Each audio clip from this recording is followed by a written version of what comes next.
ये विशेष महत्व बढ़ जाता है। इसीलिए पूर्णमासी जरूर करना चाहिए, आसन करना चाहिए। उसका असर विपरीत पड़ता है। लोग बोलते हैं कि इतना मैं पूजा पाठ करता हूँ, नवरात्रा किया, मेरे घर में ऐसा सा अनिष्ट होने लगा। तो आप किए तो, लेकिन आपकी मंगल कामना के साथ एक बार फिर से हमारे साथ है ज्योतिषाचार्य प्रभाकर सिन्हा जी। सर अभिनंदन आपका। सर विजयदशमी है सर इस बार। सर विजयदशमी को क्या करें? ऐसा कई बार होता है सर कि विजयदशमी जैसे ही आता है तो जो नवरात्रि में होते हैं वो भी, और जो नवरात्रि में नहीं होते हैं उनकी तो बात ही अलग है। विजयदशमी के दिन मांसाहार जरूर करते हैं, ये सही है या गलत? देखिए, लोग पूजा करते हैं लेकिन पूजा दिखावटी के लिए कर रहे हैं कि हम अनुष्ठान में हैं। लेकिन सच पूछिए तो मांसाहार आप कर रहे हैं तो आप विधि क्या किए हैं? आप तंत्र विद्या से कर रहे हैं कि सात्विक विद्या से कर रहे हैं, ये डिपेंड करता है। अगर आप नवरात्रा के तुरंत बाद आप खा रहे हैं तो मेरे अनुसार वो नहीं करना चाहिए। उसका असर विपरीत पड़ता है। लोग बोलते हैं कि इतना मैं पूजा पाठ करता हूँ, नवरात्रा किया, मेरे घर में ऐसा सा अनिष्ट होने लगा। तो आप किए तो, लेकिन मन से नहीं किए, विधि विधान से नहीं किए। लोग इतने सालों से आप खा रहे हैं, लेकिन आप देखिए, एक नियम है क्या, जब आप नवरात्रा आप करते हैं तो नवरात्रा के बाद जब पूर्णमासी आती है उसमें सत्यनारायण स्वामी की पूजा जरूर घर में करानी चाहिए। अच्छा। क्या या जहाँ मूर्ति बैठा है वहाँ जरूर कराना चाहिए। अच्छा। क्योंकि माँ देवी शक्ति स्वरूपा है, तो शक्ति जहाँ होगा तो वहाँ उपद्रव होगा, वहाँ पे संहारक चीज़ होगा, सृजनात्मक चीज़ भी होगा। लेकिन वो शक्ति है, शक्ति कुछ भी कर सकती है। उसको कंट्रोल करने के लिए, मतलब सात्विकता लाने के लिए, शांत करने के लिए विष्णु भगवान का आह्वान करना बहुत ज़रूरी है। क्योंकि शक्ति जो है ना, माँ है और विष्णु जी दोनों भाई बहन हैं। अच्छा। और दूसरी वो मानती हैं उनको। और दूसरी बात, विष्णु जो है शांताकारम है, शांत है वो, है ना। तो देखिएगा, आप खाना जब बनाते हैं, आप जब छौंक लगाते हैं तो तेल का छींटा पड़ता है जी। तो कहा जाता है कि उसमें थोड़ा हल्दी मिला दीजिए तो उसका जो झांस है वो कम जाता है।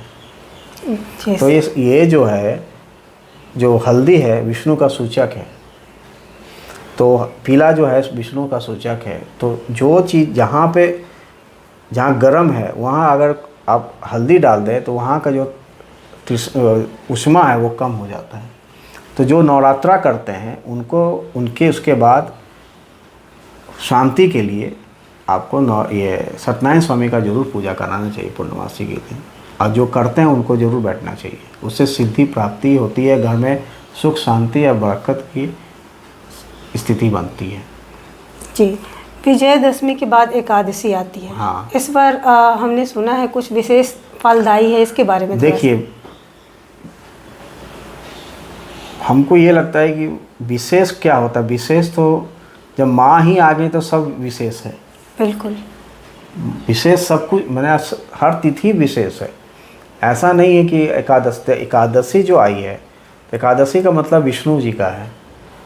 तो आप जब एकादशी में आप सोच रहे हैं तो एकादशी जो है वो विष्णु का है, तो उस दिन आप व्रत करते हैं, एकादशी का व्रत करते हैं तो महत्वपूर्ण बढ़ जाता है। नवरात्रा का जो एकादशी आश्विन का एकादशी करना अच्छा माना जाता है। अच्छा।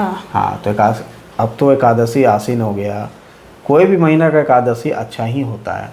लेकिन किसी महीना का शुभदायक होता है। आश्विन हो गया, कार्तिक हो गया, आपको चैत का हो गया, अगहन का हो गया, ये सब का जो है आपका एकादशी बहुत, मतलब नवरात्रि के बाद का एकादशी करना चाहिए। हाँ, अगर सारे नहीं कर पा रहे हैं। हाँ, करना चाहिए। और हाँ, कहा जाता है कि पूर्णमासी के दिन, आश्विन पूर्णिमा के दिन, कार्तिक का भी है, उसका महत्व तो छठ से जुड़ा हुआ है। अच्छा। जब छठ में आएगा तो हम बताएंगे। जरूर। तो आश्विन का जो पूर्णमासी है वो विशेषकर उसी दिन देखिएगा रासलीला होता है कृष्ण भगवान राधा का। अच्छा। शरद पूर्णिमासी उसको कहा जाता है। अच्छा। शरद पूर्णिमा, सही बात है ना। तो उसमें से अमृत वर्षा होता है जी। उस दिन खीर भी खीर रखा जाता है चांद के नीचे, चांद से ऊपर से अमृत बरसता है। इसमें भगवान रास लीला किए थे, अच्छा। इसको शरद पूर्णिमा कहा जाता है। तो ये विशेष महत्व बढ़ जाता है, इसीलिए पूर्णमासी जरूर करना चाहिए। आश्विन पूर्णमासी उस दिन व्रत भी रखना चाहिए? हाँ, व्रत रख सकते हैं, आपको रखने का मन है तो रख सकते हैं। अच्छा, ये खीर की जो बात आपने की है, और थोड़ा सा हम चाहेंगे इसकी क्या विशेषता है? रात में किस समय, मतलब पूरे रात रखना चाहिए या फिर? पूरे रात रखना चाहिए। पूरे रात रखना हाँ, चाहिए। वो चांद से अमृत की वर्षा होती है, तो वो सुबह नेक्स्ट डे आप उसको आप सब घर में बांटेंगे तो आरोग्यता का वो सूचक है। सब आरोग्यता नहीं, रोग नहीं आती, आरोग्यता प्रदान होता है उससे। सर एक और चीज़ है कि उस दिन क्या होता है कि अब खुले में, जैसा कि आपने कहा, कई लोग होता है ना जो उसको छलनी से या कपड़े से ढक देते हैं, ढकना चाहिए या नहीं? हाँ, ढकना चाहिए, चूँकि आप रखेंगे तो रात में जो निशाचर है, निशाचर मतलब होता है जो रात में घूमने वाले जीव हैं, वो उसमें वो झूठा कर दें, इसीलिए उसको ढक के रखना चाहिए, उससे कोई दोष नहीं है। अच्छा, विजयदशमी में क्या खास होता है? व्रत तोड़ना चाहिए या नवमी को भी तोड़ना चाहिए? तो नवमी को इसलिए नहीं तोड़ना चाहिए कि आप तो 9 दिन का व्रत किए, वो पूर्णता हो जाएगा।